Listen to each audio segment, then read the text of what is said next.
la lectura de estos genes, porque están muy similares.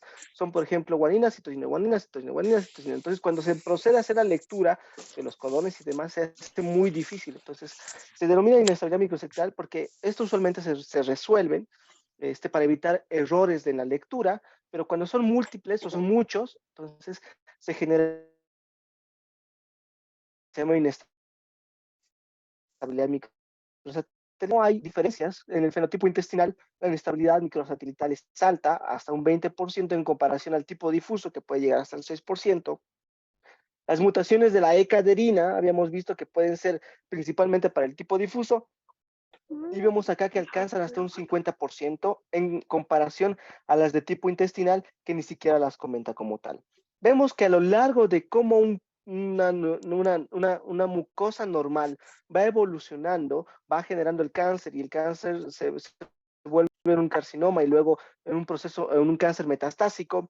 Hay diferentes mutaciones o hay diferentes variantes que se van presentando. Por ejemplo, ya para cuando el cáncer gástrico en la parte difusa se convierte en un carcinoma y ya tiene metástasis, tiene amplificación, por ejemplo, de CASAM o amplificaciones de CEMET, que sabemos que son fenómenos o son amplificaciones que favorecen la proliferación celular. O por otro lado, vemos que en el tipo intestinal tenemos amplificaciones de RBB2, que sabemos que genera lo que es la sobreexpresión de HER2, y esta a su vez favorece la mayor proliferación celular porque interactúa en mayor frecuencia con lo que es el factor de crecimiento epidermoide, ¿no? Entonces, esto es para que puedan ver, digo, no es parte de su examen ni nada, pero para que puedan ver más o menos cuál es la complejidad del cáncer, y no solamente hablando de una estructura como es el cáncer del estómago, hablamos de solamente un órgano, sino hablamos de un grupo de enfermedades que están involucradas. E inclusive esto se queda corto porque luego de eso se han descubierto o se han hecho muchas clasificaciones adicionales, de las cuales ya se tienen determinadas, por ejemplo, las del TCGA o las del consorcio japonés, tiene como 4 tipos distintos de cáncer de estómago de acuerdo a sus características genómicas como tal, ¿no? Y esto es a lo que me iba. Ya a partir de esto, el entendimiento del cáncer nos ha permitido a nosotros poder ver de una manera mucho más plena, entender de una manera más plena y poder tener una clasificación, en este caso lo vamos a denominar molecular, del cáncer gástrico. Evidentemente todo esto no es factible poder realizarlo en la práctica clínica diaria. ¿Por qué? Porque evidentemente no tenemos la accesibilidad de estas pruebas genómicas para poder hacerlas reproducibles o costo efectivas, ¿no? Están en estudio definitivamente, se sabe que existen definitivamente, y se saben que tienen implicancias sobre el pronóstico de los pacientes, y en cuanto a lo que puede ser la predictividad de respuesta a ciertos tratamientos, también se saben. Es por eso que les comentaba, por ejemplo, la que es más difundida es la del consorcio del cáncer, del genoma del cáncer, que es la del TCGA, en la cual la agrupa en 4 subgrupos. Está el asociado a virus de Epstein-Barr, el que está asociado a inestabilidad microsatelital alta, el que se denomina genómicamente estable, y por último el que se denomina cromosómicamente inestable, que es la mayoría de los pacientes. Estos 2 primeros, por ejemplo, asociados a virus de Epstein-Barr y lo que es inestabilidad microsatelital alta, usualmente está relacionado con silenciamientos de MLH1, que habíamos visto que es una proteína de reparación del mismatch, y que estaba relacionado con fenómenos de hipermutación de oncoproteínas, que son altamente objetivos para tratamiento terapéutico dirigido. Por ejemplo, este grupo de pacientes, tanto de virus de Epstein-Barr como de inestabilidad microsatelital alta, que son los 2 primeros que les estoy encerrando acá, tienen el mejor pronóstico y tienen la mayor posibilidad de respuesta a terapia de respuesta a inmunoterapia. Entonces, no solamente son pronósticos, sino también son predictivos. Por otro lado, los cromosómicamente inestables, que son los del SIN1, que están cerca del 50%, estos a su vez albergan la mayor cantidad de pacientes, y lamentablemente son los de peor pronóstico, tienen mayor tasa de recurrencia, recaídas, progresión y mala respuesta a quimioterapia.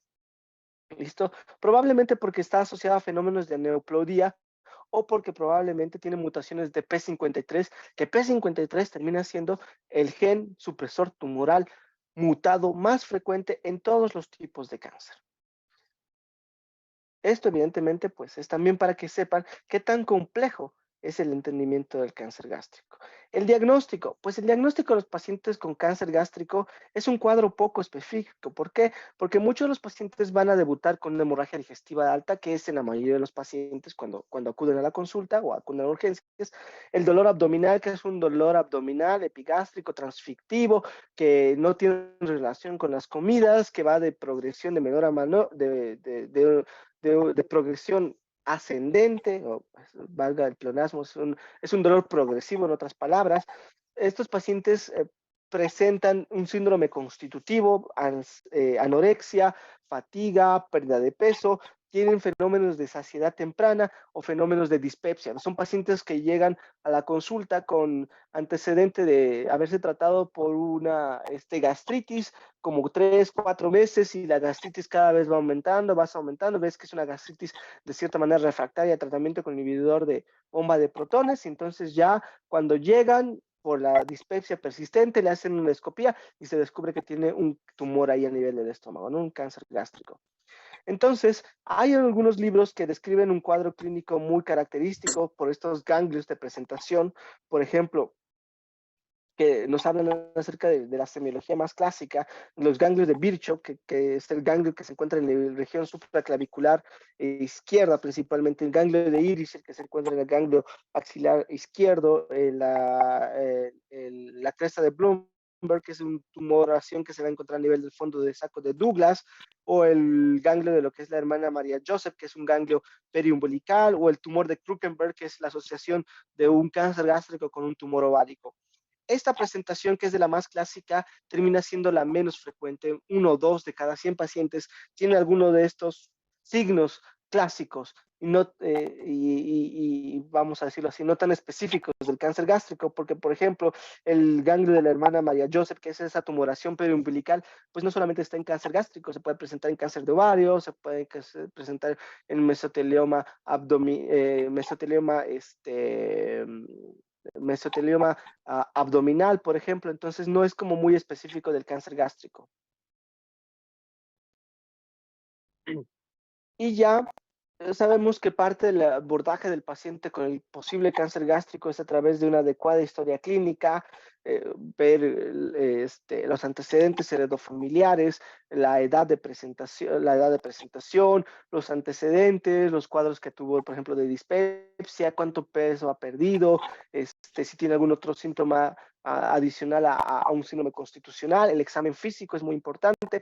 Recordemos que si encontramos alguno de estos ganglios, a veces es más factible poder hacer la biopsia de un ganglio que hacer una endoscopia por la dificultad de los estudios que se pueden llegar a tener.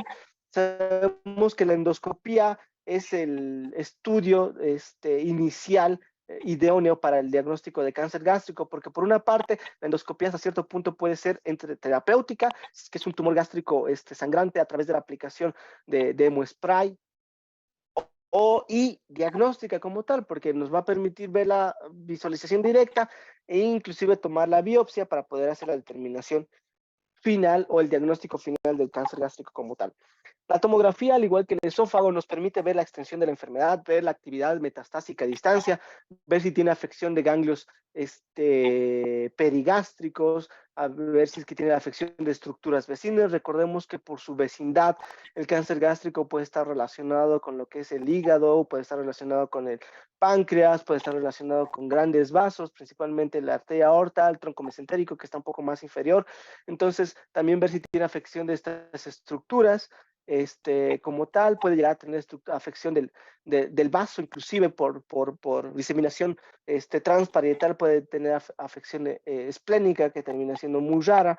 Entonces, la tomografía de alguna manera nos permite ver la extensión de la enfermedad local, ver si es que tiene enfermedad metastásica a distancia, y al igual que el cáncer de esófago, en el cáncer gástrico, el uso del ultrasonido endoscópico nos sirve para poder ver si es que el grado de afección de las capas del estómago, si es que afecta a la muscular, si es que afecta a la muscular propia, si afecta a la adventicia, y ver si es que hay la posibilidad de tomar biopsias de ganglios o si es que hay afección ganglionar como tal. Entonces, el ultrasonido endoscópico también es un método muy útil para la estadificación del paciente con cáncer gástrico. Y ya cuando se procede a hacer la endoscopía, sabemos que se nos va a hacer un reporte de manera visual cuál es la tumoración y qué Borman tiene. Sabemos que la clasificación de Borman son características endoscópicas de la lesión, siendo que es una clasificación que va del Borman 1 al Borman 4, siendo Borman 1 lesiones que están polipoides o son lesiones fúngicas que están sobreelevadas. El Borman 2 son estas lesiones que se han excavado más o menos por el centro y que siguen manteniendo los bordes elevados. Y las lesiones Borman 3 ya son lesiones que ulceran, infiltran la pared gástrica y evidentemente ya se pierde parte de los bordes, ya no es muy bien delimitable estas estructuras. Y por último, los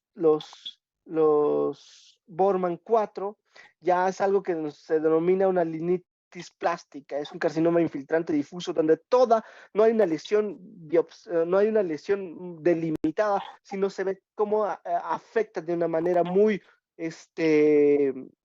diseminada todo lo que va a ser la mucosa gástrica, ¿ok? Entonces ya eso es un Borman. Ok, perdón. Bueno, entonces sabemos que la endoscopía tiene una alta sensibilidad y especificidad. Y ahí se los pongo en estadio clínico 1 baja porque a veces son lesiones muy inadvertidas. A veces se necesitan modalidades con diferentes luces o tonos de luces del endoscopio para poder ver, por ejemplo, a veces lesiones que pasan muy inadvertidas y que tienes que ser, el endoscopista tiene que ser muy precavido para tomar una adecuada biopsia y poder tener el diagnóstico. Principalmente lesiones que son muy planas, que no están sobreelevadas, como pueden ser los tumores del estroma gastrointestinal, que generalmente no hacen lesiones sobreelevadas. Los tumores del estroma gastrointestinal, a diferencia de los adenocarcinomas, usualmente son lesiones muy planas que a veces pasan inadvertidas en las endoscopías. La estadificación, pues la estadificación se va a dar principalmente de acuerdo a lo que es esta cuestión del grado de afección de la estructura del estómago, como lo hemos visto en el cáncer de esófago, la T, que parte de la estadificación nodal, se va a dar principalmente por la afección ganglionar, y pues M, que sabemos que es una enfermedad metastásica, pues por si existe o no existe afección de órganos a distancia. Recordemos que el principal sitio de metástasis del cáncer de estómago es el hígado. El hígado es el principal sitio de metástasis y está seguido de la cavidad abdominal, el pulmón y los huesos, por ejemplo, ¿no? Entonces, y los ganglios no regionales. Entonces, cuando hablamos acerca de la T, vemos cuál es el grado de afección y es muy similar en consideración al esófago, porque los tumores T1 se dividen como tumores T1A y T1B. Habíamos visto que en esófago T1A es cuando abarca hasta lo que es la muscularis mucosae y T1B cuando abarca la submucosa. T2 cuando tiene una infiltración de la muscular propia del estómago y T3 cuando tiene afección de la subserosa o invasión del peritoneo visceral o estructuras adyacentes todavía no bien delimitadas, ¿no? Y a los tumores T4 es cuando invade la serosa como tal, invade lo que es el peritoneo visceral, y T4B es cuando afecta estructuras adyacentes, ¿ok?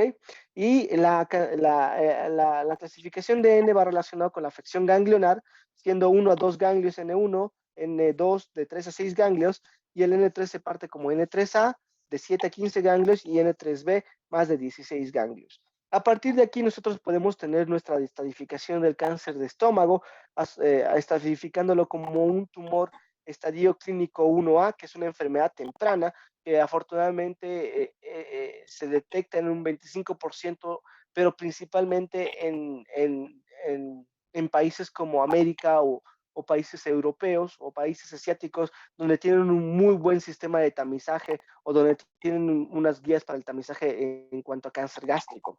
En nuestro caso, pues la mayor cantidad de pacientes debuta con enfermedad localmente avanzada o enfermedad metastásica, siendo una enfermedad localmente avanzada la cual abarca del estadio clínico 1B, o sea, cuando hay afección de la muscular propia, hasta lo que es la afección de múltiples ganglios, ¿no? Como es el estadio clínico N3, ¿no? Entonces, en este caso, la enfermedad localmente avanzada es el estadio clínico con el que se presenta la mayoría de los pacientes, y por último, pues queda la enfermedad metastásica, donde, pues evidentemente el pronóstico es mucho más adverso en comparación a los estadios clínicos tempranos o localmente avanzados, ¿no? El tratamiento pues termina siendo igual que el cáncer de esófago, una conjunción de diferentes modalidades de tratamiento asociadas, cuyo objetivo principal en el estadio temprano o en el estadio localmente avanzado, pues va a ser la curación del paciente, mientras que en el estadio metastásico principalmente van a abocarse en cuanto a la paliación o al control de la enfermedad. La cirugía principalmente termina siendo, okay, aquí está. La cirugía termina siendo finalmente la modalidad de tratamiento curativo en este grupo de pacientes, siendo la gastrectomía total más la disección ganglionar D2 la cirugía estándar para este grupo de pacientes. Usualmente cuando los tumores se encuentran muy cerca de lo que es el píloro, puede valorarse la posibilidad de hacer algo que se llama una gastrectomía distal para tratar de preservar la cavidad gástrica y poder disminuir fenómenos, por ejemplo, de post-dumping o fenómenos de dumping, donde al hacer una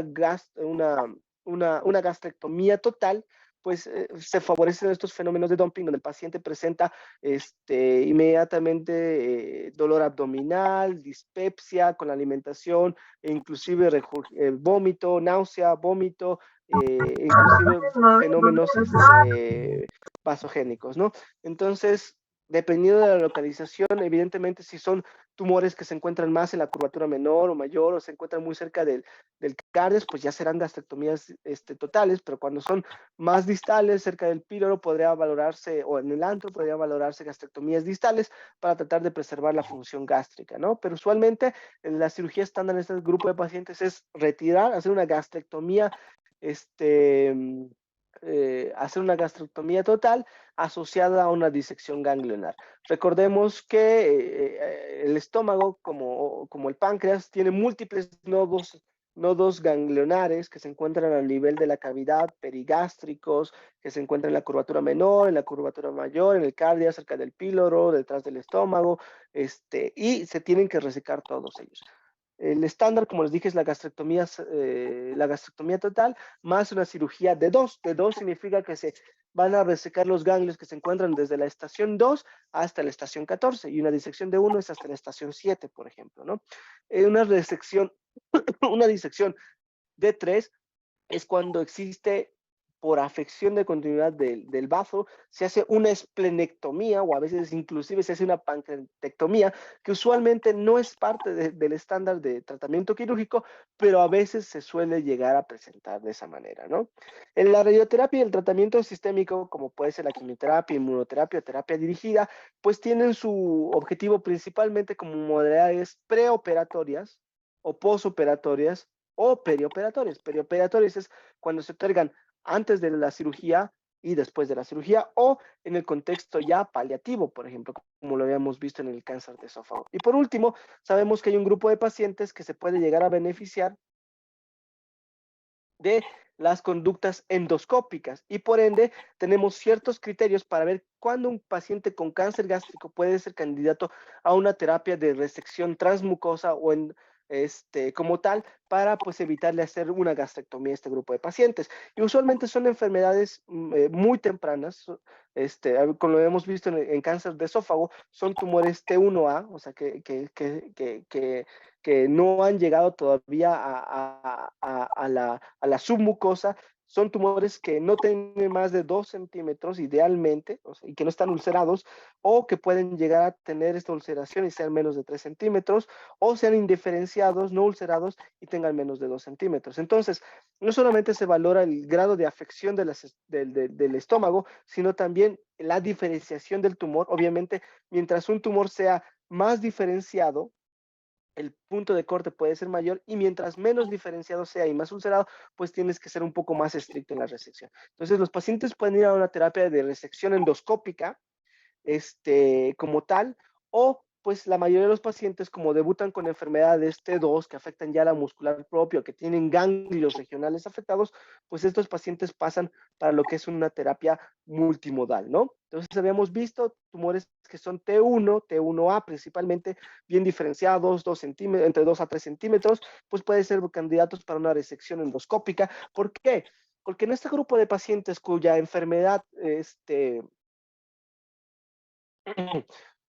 no alcanza a la muscular, no alcanza a la submucosa y menos a la muscular, pues la posibilidad de afección ganglionar es muy baja y por ende se puede hacer la resección endoscópica con la seguridad de que no va a haber afección de ganglios. Pero ya cuando los tumores afectan la muscular propia, pues ya se tiene la posibilidad de tener ganglios afectados y por ende necesitas recibir un tratamiento total. Usualmente lo que se suele hacer, idealmente cuando los tumores son T2, N1, N2, N3, T2, en adelante, que es la enfermedad localmente avanzada que habíamos visto, es otorgar al paciente quimioterapia perioperatoria. Y eso es a lo que les refería. La quimioterapia perioperatoria es la que das de manera preoperatoria, lo operas, la gastrectomía más la disección de ganglios, y luego le das quimioterapia luego de la cirugía. ¿Listo? Este esquema de quimioterapia pueden ser de 3 a 4 ciclos antes y de 3 a 4 ciclos después. Hay otro grupo cuando los tumores no son tan grandes o voluminosos, principalmente en Asia, por ejemplo, en Asia donde hacen mucha gastrectomía más disección ganglionar de 2, que usualmente a veces los mandan para gastrectomía más disección ganglionar de 2, y a estos pacientes les dan quimioterapia adyuvante en Japón, por ejemplo, donde ya prácticamente está bien estandarizado la cirugía de cáncer gástrico, o que se les da quimioradioterapia adyuvante. De alguna manera, como se darán cuenta, los pacientes necesitan o requieren, cuando la enfermedad es localmente avanzada, de un tratamiento multimodal como tal.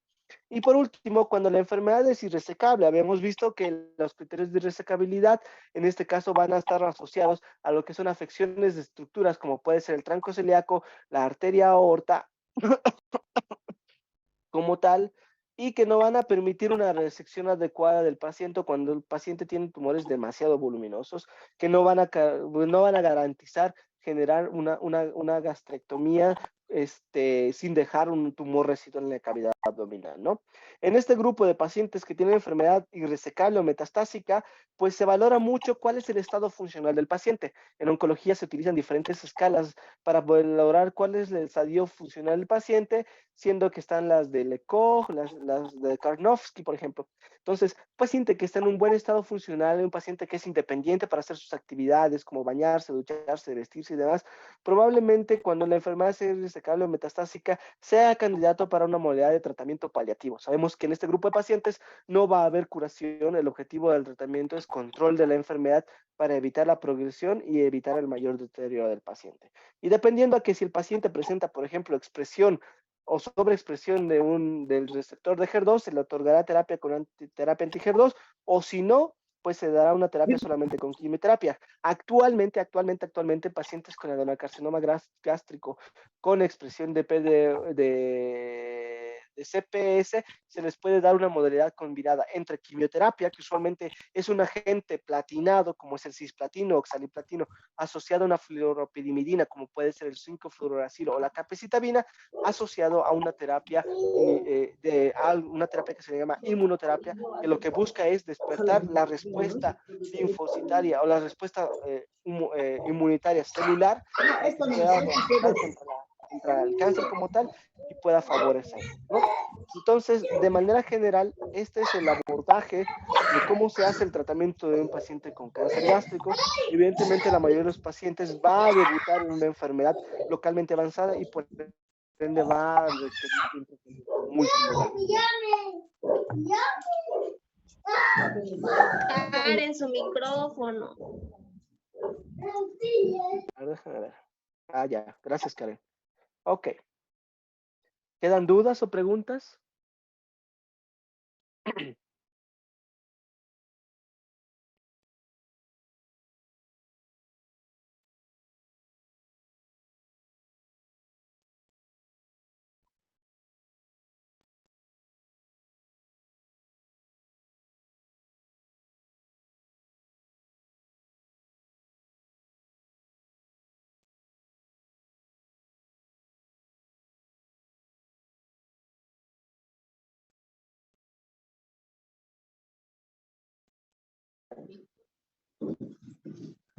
Voy a ver si aquí no hay tanto problema para poder hablar. Baja. 2, 3, dale. Eso.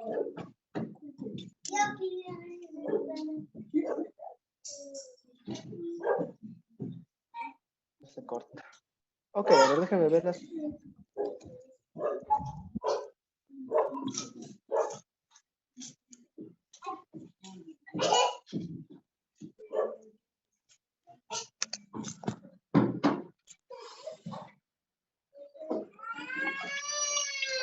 Karen, tu Karen, Pablo, micrófono. por favor, no perjudiquen. ¿Están pasando clases o qué?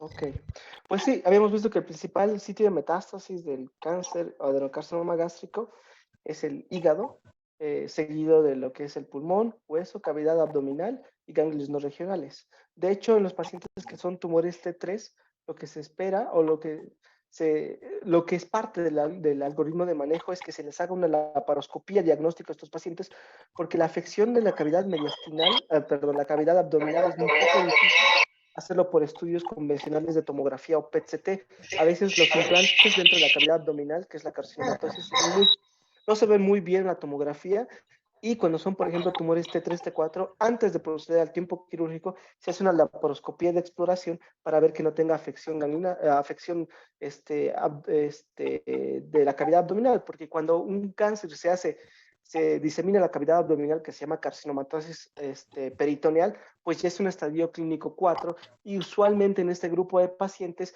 ya no estaría indicada una cirugía, ¿no? Ya la gastrectomía no.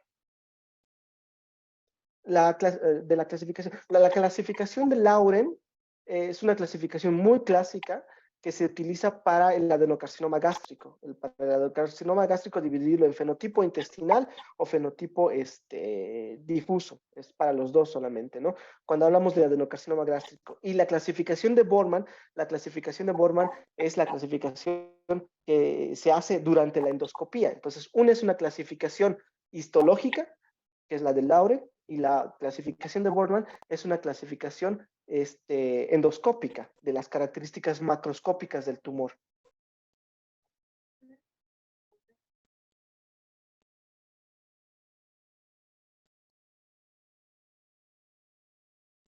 ¿Qué porción? Cuerpo y antro. Cuerpo y antro son usualmente los sitios o los subsitios que se infectan con mayor frecuencia.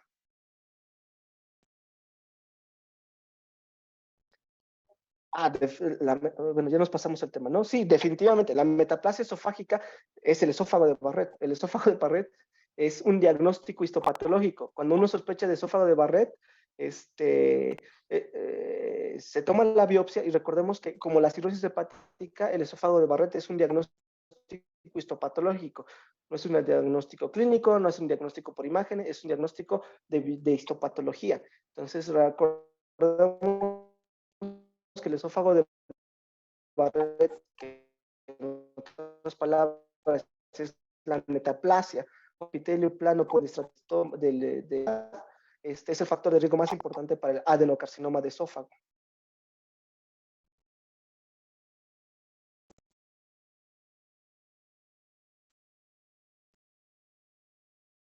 Ok, mire, la inmunoterapia tiene la facilidad de que no es el porcentaje de respuesta, sino lo que se mide en oncología es principalmente dependiendo del contexto. Cuando es una enfermedad localizada, se mide lo que es la supervivencia global, o sea, cuánto el paciente va a vivir desde el diagnóstico hasta que fallece. Es con la enfermedad localizada, ¿no? Y cuando hablamos de enfermedad metastásica, también importa mucho desde el tiempo del diagnóstico hasta que el paciente fallece. En inmunoterapia, principalmente cuando estamos utilizando, que se está utilizando ahora, idealmente tanto para gástrico como para estómago, es el uso de pembrolizumab y de nivolumab. Se ha visto beneficios en supervivencia libre de progresión y supervivencia global con tasas de respuesta. Entonces, sí se ha visto que estos pacientes viven más, aproximadamente cuánto más, entre 4 a 6 meses, en comparación a pacientes que no se les da en el contexto paliativo. Ya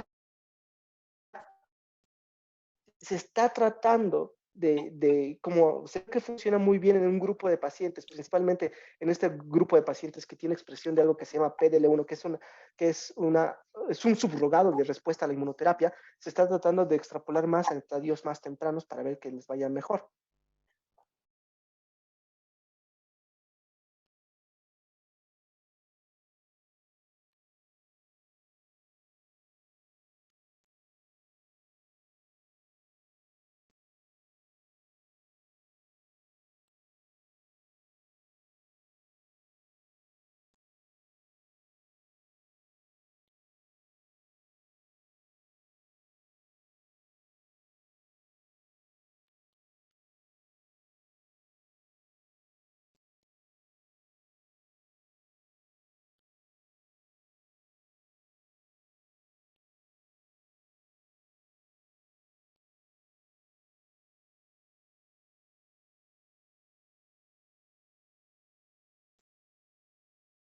Ah, perdón. Con lo que habíamos comentado con relación a la clasificación TNM. Permítanme un instante.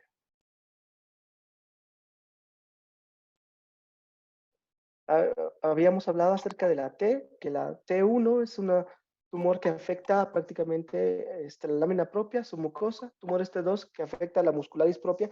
A partir del T2 en adelante ya se llega a denominar como tumores localmente avanzados, independientemente tenga o no tenga ganglios. T3 que afecta a la subserosa y ahí hay un error, que es sin invasión del peritoneo y no tiene afección de estructuras adyacentes, no tiene afección de estructuras adyacentes. Ya con este 4 recién tiene afección de estructuras adyacentes porque ese es el T4B.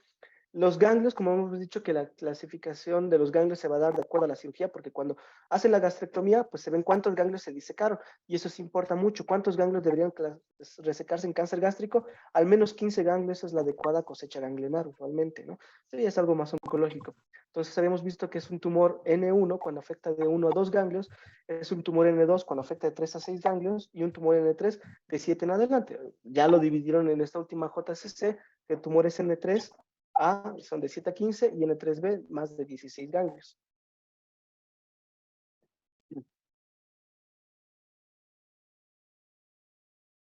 Pues la gastritis, permítanme.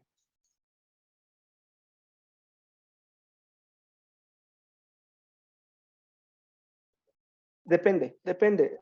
Antes el estándar era quimiorradioterapia antes de la cirugía, ahora el estándar, bueno, es parte del estándar, ¿no? Porque se ha comparado quimiorradioterapia contra quimioterapia. Ahora lo que se hace es dar quimioterapia antes de la cirugía, después de la cirugía, 3 a 4 ciclos de quimioterapia. Pero hay lugares donde aún utilizan la quimiorradioterapia antes de la cirugía, se llama preoperatoria, y hay lugares donde solamente utilizan la cirugía, la quimioterapia después de la cirugía, como en Japón, donde como está bien estandarizado, ya la quimioterapia la entregan después de la cirugía como tal. Pues la gastritis atrófica, pues la infección crónica por Helicobacter pylori de alguna manera va a generar gastritis atrófica, por ejemplo. Hemos visto las metástasis del cáncer de estómago, hemos visto hígado, seguido de pulmón, cavidad abdominal, ganglios no regionales y hueso. Sí, definitivamente. Buscas PDL1, PD1 y PDL1. Bueno, no PDL1, buscas lo que se está utilizando para el uso de inmunoterapia, por ejemplo, al igual que en el esófago se utiliza CPS, por ejemplo, pero sí se debería pedir idealmente, o sea, lo que deberías pedir idealmente a un paciente con cáncer gástrico, por lo menos metastásico, es si tiene amplificación de HER2 y si tiene PDL1. Sí es un factor de riesgo, la metaplasia de esófago distal es un factor de riesgo para cáncer de esófago, definitivamente. Gástrico, pues no tanto, porque la mucosa del estómago ya es distinta. Es más que todo para el cáncer esofágico. Y ahora hemos dicho lo de la metástasis, hígado. No, difícilmente. Ese paciente solo seguimiento y ver por qué tiene la gastritis crónica. Sí, no. Y más que todo, ver si es que solamente cuando la superficial les hace simplemente como protocolo, les toman vías a los pacientes, utilizan sus protocolos y te reportan que tiene infección por el virus del Helicobacter. Más importante que la gastritis crónica superficial sería ver si es que en la biopsia salió con Helicobacter pylori y se necesita erradicar. Lamentablemente, países como Bolivia, somos muy endémicos en el Helicobacter pylori, la verdad.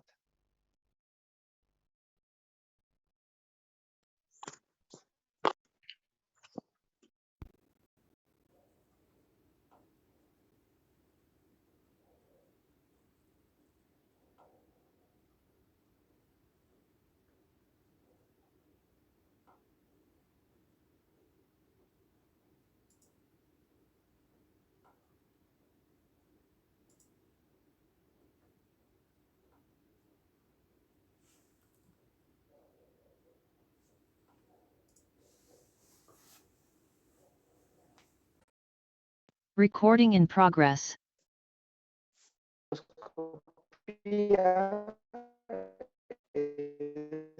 es, pues, lesiones o tercio medio, cada característica tal, pero el diagnóstico definitivo del cáncer es de la biopsia. No sé, en algún futuro te va, pues, de alguna manera te ayuda. Y como lo comentaba Tatiana, es útil, por ejemplo, en cáncer gástrico porque le puedes pedir expresión de PDL1, le puedes pedir si tiene amplificación de HER2, e inclusive en la misma muestra le puedes pedir, si no tiene PDL1, puedes pedirle, por ejemplo, si es que tienes antecedentes de que el paciente puede tener un síndrome de Lynch, le puedes ver si es que tiene alguna deficiencia, si tiene inmunohistoquímica, por ejemplo, o si tiene del mismatch para MSH6, MSH2, MSH6, MLH1, ECAM, y entonces el que da positivo para alguna de estas y son mutaciones germinales o tienen inestabilidad microsatelital, pues le puedes dejar inclusive la inmunoterapia. Entonces, definitivamente sí es muy útil actualmente la biopsia, porque no solamente es diagnóstica, sino en un futuro, pues ese tejido se puede enviar para poder hacer alguna determinación genómica específica para poder tratar al paciente como tal. Digo, probablemente no tengamos muchas moléculas actualmente. De hecho, la aprobación de nivolumab en cáncer gástrico lleva como unos 2 años al menos. Trastuzumab lleva como unos 5 o 6 años, pero sí son útiles. No, pues si es que el Helicobacter pylori lo erradicas, pues ya no va a haber riesgo de desarrollo. Si el Helicobacter pylori no lo dejas, pues va a generar una gastritis crónica atrófica, y la gastritis crónica atrófica, una metaplasia, displasia y demás.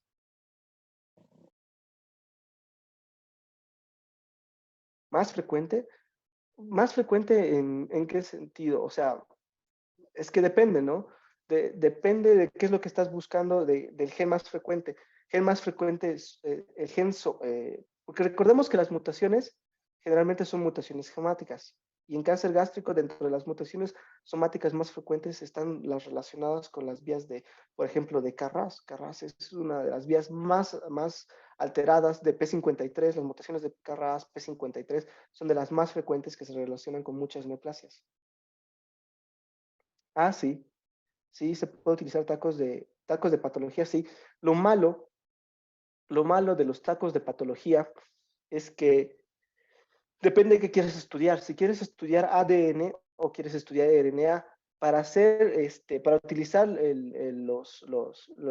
los bloques de parafina, para extraer RNA es muy difícil. ¿Por qué? Porque el RNA es muy lábil. Cuando quieres extraer RNA de tejidos embebidos en parafina, se hace muy complicado. Es más fácil para eso tomar una biopsia y de tejido vivo. Pero para cuando quieres hacer extracción de DNA, pues es mucho más fácil hacerlo del tejido embebido en parafina.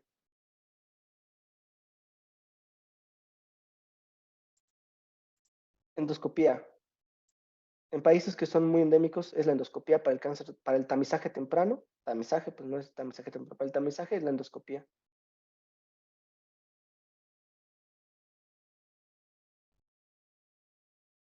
Pues recuerden, o sea, sí, híjole, esto ya voy a serles sincero. Yo no soy, yo no trato pacientes con Helicobacter pylori. Digo, la mayoría de mis pacientes que tienen Helicobacter pylori ha respondido muy bien a la terapia con al triplete, tranquilamente. A veces cuando pasa eso, pues veo si es la Moxi o si es la Claritro y trato de cambiárselo, ¿no? Digo, si no tiene respuesta al tratamiento o no tiene tolerancia, porque son 14 días de que le das el tratamiento con el amoxil, la claritro y el inhibidor de bomba de protones, ¿no? Entonces sí, a muchos pacientes no lo llegan a tolerar muy bien, ¿no?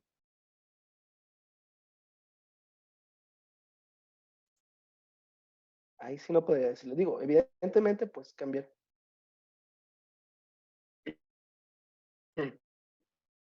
Ah, sí, claro.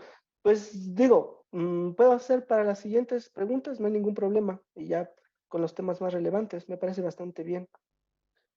Pues yo creo que mañana vamos a tener tema a las 8 de la mañana.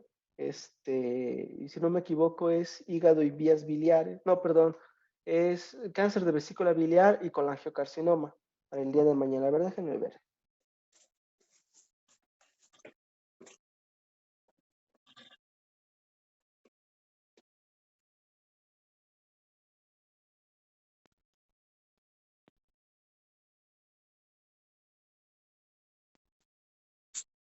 Sí, mañana vamos a ver cáncer de vesícula y vías biliares a las 9 horas de allá. Sí, 9 horas de allá.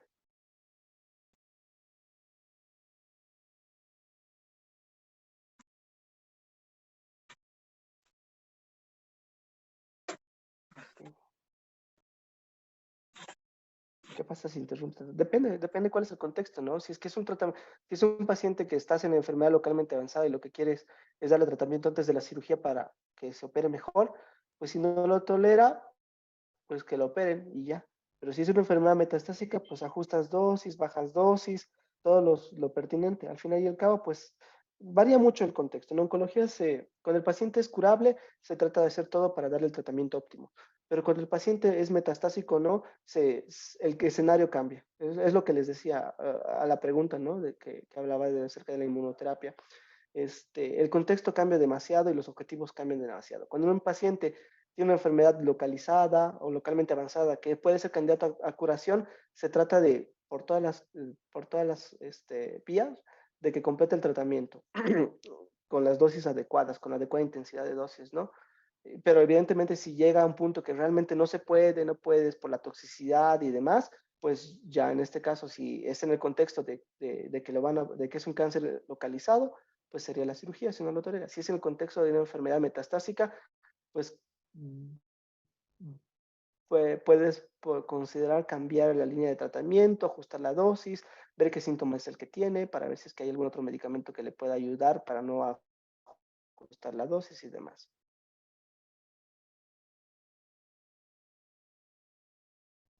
Biopsia, endoscopia para más biopsia, el gol estándar para el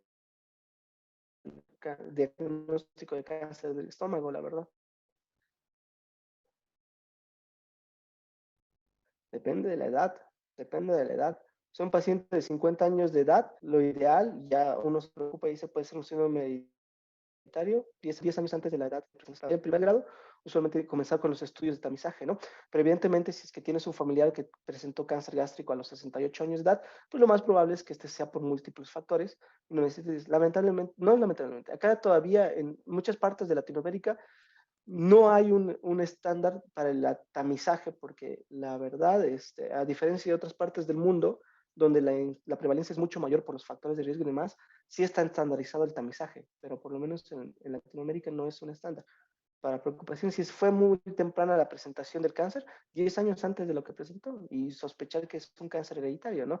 Si mi familia tuvo cáncer gástrico a los 45 años, pues está muy raro eso, hacer una pesquisa, ver si es que hay algún otro familiar más con algún otro antecedente de cáncer y la edad adecuada, porque no es un estándar, 10 años antes de la edad de presentación, de hecho. Inclusive los pacientes que tienen mutaciones de CDH1, o sea, que se sabe que tienen mutaciones de CDH1, los tamizajes comienzan a los 25 años de edad. Va. Entonces mañana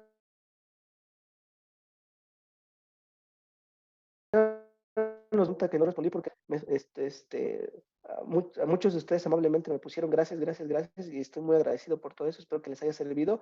Entonces, como que no hay muchas preguntas que probablemente no haya leído, ya saben, pues con gusto, digo, yo no tengo ningún inconveniente, ya saben, este es mi Twitter, mi Facebook, o me mandan un mensaje al correo electrónico y ya con gusto los respondo con mayor tranquilidad. Listo, pues, que les vaya bien. Tengan buena noche y nos vemos mañana.